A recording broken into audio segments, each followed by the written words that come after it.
Good morning students. आज मैं आपको पाठ 5 तत्वों का आवर्ती वर्गीकरण पढ़ाऊंगा। बच्चों, हम जानते हैं हमारे चारों ओर अनेक प्रकार के तत्व हैं। तत्व आप जानते हैं क्या होता है?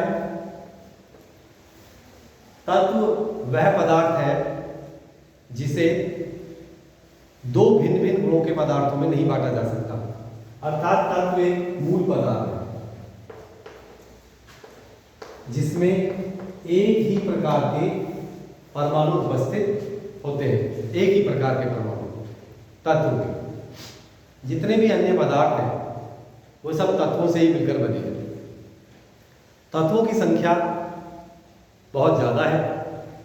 अगर हम एक एक तत्व के गुण का अध्ययन करते हैं तो इस अध्ययन में काफ़ी मुश्किलें आएंगी। तो वैज्ञानिकों ने, जैसे कि हम जानते हैं कि लगभग 118 के आसपास तत्व हमें ज्ञात है।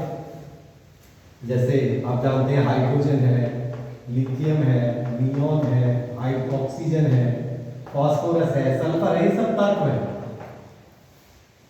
बहुत सारे हैं। तो इन सब का अध्ययन करना एक एक करके बहुत कठिन है। तो वैज्ञानिकों ने इनके अध्ययन को सरल करने के लिए इनका वर्गीकरण के विषय में सोचा।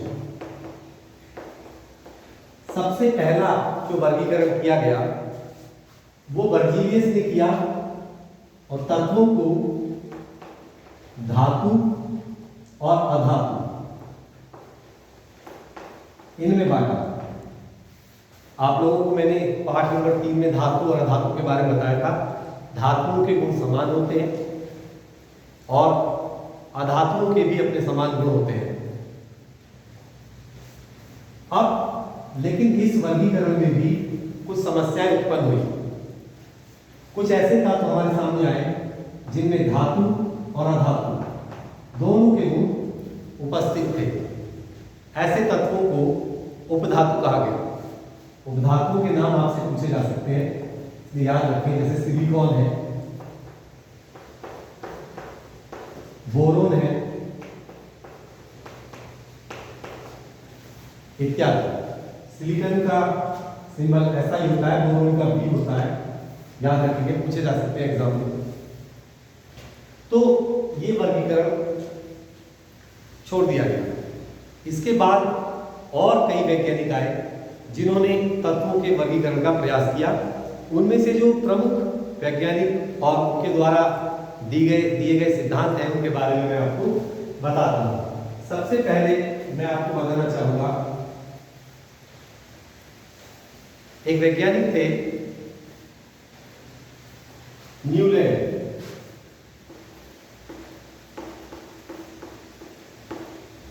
उन्होंने अष्टक नियम दिया था, न्यूलैंड का अष्टक नियम। इंपॉर्टेंट है, पूछा जा सकता है।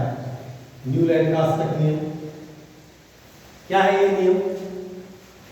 ये नियम ये कहता है यदि तत्वों को उनके परमाणु भार के बढ़ते क्रम में, तत्वों को उनके परमाणु भार के बढ़ते क्रम में रखा जाए तो कुछ समय बाद ऐसे तत्व आते हैं जो पहले तत्व से गुणों में समानता प्रदर्शित करते हैं। जैसे न्यूलैंड ने सरगम का उदाहरण दिया, जैसे सा, रे, गा, मा, पा, धा, नी और नी के बाद फिर सा। ठीक है, उसी प्रकार उन्होंने तत्वों को परमाणु भार के बढ़ते क्रम में रखा। जैसे हाइड्रोजन, हाइड्रोजन के बाद लिथियम, लिथियम के बाद beryllium, boron, carbon, nitrogen, oxygen और फिर फ्लोरीन। तो फ्लोरीन एक ऐसा तत्व था जिसकी समानता हाइड्रोजन से थी। इसके बाद सोडियम लिथियम से समानता प्रदर्शित करता है। बेरिलियम के बाद मैग्नीशियम, बोरोन के बाद एल्यूमिनियम से समानता है बोरोन की। सिलिकॉन जो कार्बन समानता प्रदर्शित करता है, फास्फोरस जो नाइट्रोजन से समानता प्रदर्शित करता है और ऑक्सीजन सल्फर। इसके बाद फिर नेक्स्ट क्लोरीन आता है। वो इस ग्रुप से समानता प्रदर्शित करता है। इसके बाद सोडियम का पोटेशियम है, कैल्शियम है, लेकिन जो ये तत्व आया स्कैंडियम, कैल्शियम तक के तत्वों ने तो गुणों में समानता प्रदर्शित की, लेकिन स्कैंडियम ने गुणों में समानता प्रदर्शित नहीं की। तो इस तरीके से जो न्यूलैंड का अष्टक नियम था, जो संगीत के जो स्वर हैं उन पर आधारित था, ये स्कैंडियम या उसके जो आगे वाले तत्व हैं उन्होंने इस नियम का अनुसरण नहीं किया। ठीक है, तो यहां पर ये खत्म हो गया। इसके बाद आता है डॉबरीनर। डॉबरीनर के त्रिक, एक वैज्ञानिक थे डॉबरीनर। उन्होंने क्या देखा? उन्होंने ये देखा कि यदि समान गुणों के 3 तत्वों को परमाणु भार के बढ़ते क्रम में रखा जाए तो हम पाते हैं कि पहले तत्व और तीसरे तत्व, पहले तत्व और तीसरे तत्व के परमाणु भारों का माध्य बीच वाले तत्व के परमाणु भार के बराबर होता है। फिर से सुनेंगे क्या कहा उन्होंने ये कहा कि समान गुणों वाले 3 तत्वों को यदि आप परमाणु भार के बढ़ते क्रम में रखते हैं तो पहले तत्व और तीसरे तत्व के परमाणु भारों का माध्य, एवरेज, औसत बीच वाले तत्व के परमाणु भार के बराबर आता है। देखिए कैसे, जैसे लिथियम का परमाणु भार 7 है, पोटेशियम का 39 है। अब हम अगर इसका एवरेज निकालें, औसत निकालें, गणितीय माध्य निकालें तो 39 + 7/2, तो ये हो गया 46/2 बराबर 23। और जैसा कि हम जानते हैं सोडियम का परमाणु भार 23 होता है। लेकिन ये नियम भी असफल रहा क्योंकि सभी तत्वों के त्रिक नहीं बनाए जा सके, कुछ इसमें अपवाद भी मिले, तो इसको छोड़ दिया गया। तो ये दोनों जो नियम मैंने बताए, ये तत्वों के वर्गीकरण के लिए बहुत इंपॉर्टेंट है, पेपर में इनके बारे में पूछा जाता है। इसके बाद जो वैज्ञानिक आए मेंडलीफ ने तत्वों को एक तालिका में वर्गीकृत किया।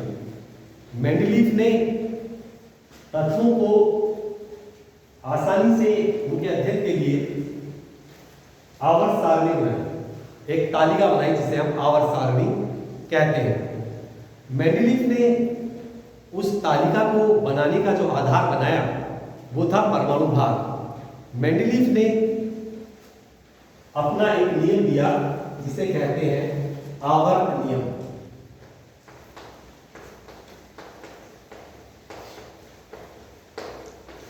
क्या है ये नियम? मेंडलीफ ने ये कहा कि यदि तत्वों को उनके परमाणु भारों के बढ़ते क्रम में रखा जाए तो कुछ समय बाद एक ऐसा तत्व आएगा जो पहले तत्व से समानता प्रदर्शित करेगा। बल्कि उन्होंने ये कहा कि हर 8वां तत्व पहले तत्व से समानता प्रदर्शित करेगा। उन्होंने इस नियम के अंतर्गत ये कहा कि जो तत्वों के गुण होते हैं, तत्वों के गुण उनके परमाणु भारों के आवर्ती फलन होते हैं। बहुत इंपॉर्टेंट नियम है, दोबारा सुनेंगे, पूछा जा सकता है कि मेंडलीफ का आवर्त नियम क्या है।